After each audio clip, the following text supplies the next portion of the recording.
PM News. My name is Romeo Dingwan. I'll be a presenter for the news this evening, and I also have my associate in the field who goes by the name of Marielle, and she'll be assisting me in giving me facts about what's going on out there and so on and so forth. Today, we are going to be talking about herbal medicine. It's come to a lot of our attention that herbal medicine is a growing thing that is taking over the world today. And we don't want to be ignorant about all of these things because they say knowledge is power. The more you know, the better for you. So, herbal medicine, herbal medicine, herbal medicine. What is herbal medicine? Some people call it herbalism. Some people call it herbal medicine. Whatever you call it, they all mean the same thing. Herbal medicine, herbalism. What is all that? Herbal medicine is simply a traditional medical practice with the use of plants and herbs or extracts from plants and herbs. And today it's very common. It's like taking plants, the use of plants, the use of herbs have taken over our scientific industry when it comes to medicine, because most of our medications are being made from these plants and these herbs. So it is important that we know the importance of this herbal medicine. And what is this herbal medicine all about? Herbalism, the main proponents of herbalism or the main things that make up herbalism are plants and herbs. We keep talking about plants and herbs because that's the main thing that's what herbalism is all about. Plants and herbs. You got plants, you got herbs, you mix them together, you know how to mix them, you know what to include in them, boom, you come up with something that has healing powers. That's what is happening in our world today. That's why many people don't go to the hospital, they don't use modern medicine, even though modern medicine is simply the chemical transformation of our plants and herbs into what we see as tablets today, or as a tablet. We also have like supplements, and that's what we use basically daily. You go to the gym, you see people that are going to the gym every day, you look at what they're taking, they tell you, oh, I'm taking this supplement, it's mainly made up of so and so plant, and you begin to wonder like, oh damn, these plants, what are all these plants? These plants literally they have so many different things that they produce and they make in our life, and it's so important that we understand. And these plants are so vast in the world, they are like so far apart, not far apart, but they're everywhere in nature. That's something about these plants that is very important because they're in abundant supply. you know you don't have to like stress too much to find these plants. As long as you know what you're looking for, you'll be able to understand where to find it. And the reason why there's so many of these plants is because of the variety of these plants is as a result of the different climatic zones that we have. It is said that there are actually 16 agroclimatic zones in the world. Can you believe that? And not just that, we also have 10 vegetative zones with 15 biotic provinces. That's a lot. That should bring about a lot of variety in plants. And knowing all of that, if you understand what agroclimatic zones are, vegetative zones are, biotic provinces are, you understand we're not just talking about a little piece of land, we're talking about thousands and hundreds of thousands and millions of kilometers of hectares of land. And that's a very big thing if you come to think of it. Today we're going to be looking at the purpose of using herbal medicine, and it is important that we have a case study. Today, our case study is going to concentrate on the Mission tribe. And who are these Mission tribes? Do you know who Mission tribes are? Oh wow! I don't think I know. This is my first time hearing about it when I was, doing research for this. But the Mission tribes, like I heard or like I found out, a small group of people that live in the Asama region. And where is the Asama region? I know some of you be wondering where the Asama region is. I'm going to tell you honestly. I didn't know myself at first, but don't worry, I got you. Now we know. The Asama region is simply the Asama region is in India. It's little part of southern India, and it's very important to know because these mission people, their main source of living is agriculture. And when you hear agriculture, you start thinking about farming. When you start thinking about farming, the next thing that comes to your mind, plants. When you hear plants, you start thinking about plants. You're talking about healing. Boom. What do we have? Herbalism, herbal medicine. Mission people, agriculture, their main and source of livelihood.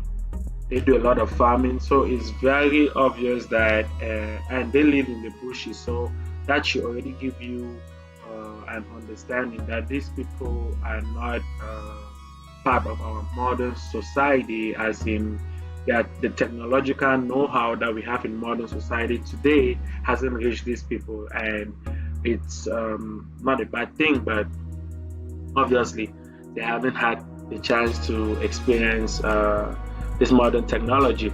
But one thing for sure that is peculiar about them is their farming, is their agricultural livelihood, which has to do with all the plants and herbs that we're talking about. And these plants and herbs have healing powers. So they've worked with them for so long, so much so that they already know how to mix them, how to cultivate them, which one to use and which one not to use. And because of this, they're able to live in harmony because they don't need modern medicine, because they can produce their own medicine naturally from all these plants and herbs.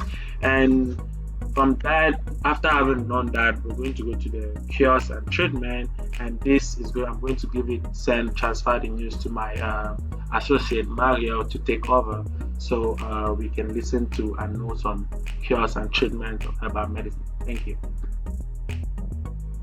Thank you, Romeo, for such a wonderful introduction. Very informative. I hope everybody learned some new facts. So today I will be going in my segment over the cures and treatments of herbal medicine. So as you can see, I have broken it up into different diseases and disorders that you can use herbal medicine and specific herbs for the treatment of these specific diseases and disorders. So we're going to start off with the cardiovascular system and diseases of that system. So a very prevalent problem in America, especially with our very high obesity rate, is high blood pressure, also known as hypertension. So there are some specific herbs that you can use in lowering your blood pressure. Some examples are garlic, ginger, cardamom, and cardamom actually is special because it also has the ability to lower your risk of blood clots, and this is significant if you are at a higher risk of developing blood clots. And yeah, so it's a 2-in-1 package. There's also another 2-in-1 package in the herbs that help with lowering your cholesterol levels. So we're going to move down to high cholesterol. So people do use cinnamon and curcumin to lower there's good and there's bad cholesterol, so it's important to differentiate that. So this is for lowering your bad cholesterol levels. And so cinnamon also has the 2-in-1 package trait, and so it also does lower your blood sugar, which is important. And so we're going to move over to mental health disorders. So there's depression, and this is actually a big one. So people who do have depression, there has been studies that show that using St. John's wort is effective in treating depression. So speak to your doctor and see if that's something that you guys can, work towards incorporating into your lifestyle. And then there's also anxiety. So some herbs are passion flower, chamomile, and valerian. I've heard of chamomile tea. I know that it does help calm me down, so you can always use that. Just take a cup of chamomile tea, drink it at the end of your day, relax. But also it's important, these do have, some good effects, but it is important to talk to your doctor to make sure that it is, safe for you. Everybody's different, so just, have that chat. Okay, so let's see. So we're going to go into women's health. So there are some herbs that help with women's health, with menstrual pain, some other problems that do affect women and the reproductive system. So there's black cohosh, there's evening primrose, there's feverfew. So if you do have, really strong menstrual pain and cramps and stuff, so talk to your doctor and see if that's something that will help you and be beneficial for you. There's the immune system, there's echinacea, there's golden seal, and there's elderberry that can help with boosting your immunity, especially now that we're in a pandemic that cannot be hurtful to you. So also speak to your physician and see if that's something that's a right fit for you. Then there's also brain health, there's ginkgo, there's biloba, ginseng, and butterbur. These do help with your cognitive performance. So if you're feeling sluggy, look and see if this is something that will be helpful for you. Okay, so just the important thing about herbal medicine is that you want to make sure that you're aware of its limitations. It's important to know that you're not supposed to take it and just stop going to the doctor. It's obviously really important to go get your annual checkups, go speak to your doctor if you feel as if there's something wrong with you. Of course, if you're experiencing certain things and you think you should go to the ER, don't take that cup of chamomile tea and drink it and think that'll help. Go to the ER. That's also really important. Beware of advice that hasn't been regulated or fact-checked. That's very important. You can put anything on the internet these days. You don't want to ingest something just because, Lover 2409 said, yes, it's okay to take it. Talk to your physician. Talk to somebody who has this experience and has the education, and make sure that it is safe. So herbal medicine is a practice that it's been used for health promotion and treatment, and it's not only for cures, or the treatment of potentially fatal diseases. So this does go back to if you feel wonky, if you feel off, go to the ER. Make sure that you're taking those necessary precautions to making sure that you are healthy and safe. So make sure that you talk to your doctor, your physician, your healthcare provider, nurse practitioner, whoever, and make sure that it's safe for you. Like I said, everybody's different, everybody's body's different, everybody has a different reaction to different things. Make sure that it's safe for you. Make sure that it won't interact with other drugs that you've been prescribed.